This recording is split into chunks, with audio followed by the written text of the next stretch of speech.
Hello friends, সবাই কেমন আছো? আশা করি ভালো আছো। আজকে আমি মেয়ের নাচের স্কুলের জন্য গড়িয়াতে গিয়েছিলাম। সেখানে বাপের বাড়ির সামনে মেলা হয়, মেলাতে গিয়েছিলাম। আগের দিনও গিয়েছিলাম, আজকেও গিয়েছি। মেলায় গেলে না কিছু কিনতে ইচ্ছা করে, বলো করে না বলো? আর মেলায় গেলে আমার ইচ্ছা করে বেশি করে তো দুল কিনতে।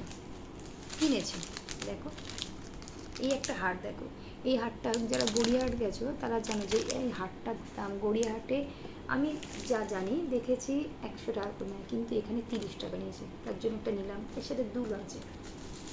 এই হাটটার দামও দেখো 30 টাকা। আমি এর আগে 50 টাকা করে কিনেছি। 30 টাকা। এই ইয়াররিংটা 30 টাকা।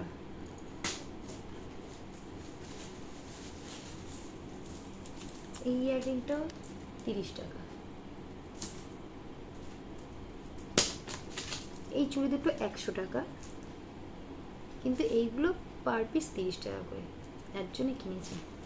আর মেয়ে কিনেছি, একটু ক্লে কিনেছে, আর টুকিটাকি জিনিস অনেক কিনেছি। পাপোশ টাপোশ কিনেছি, বালিশের কভার কিনেছি, একটা নুনের রাখার জায়গা কিনেছি, ওই যে কড়ির হয় সেগুলো, মানে সেরামিক।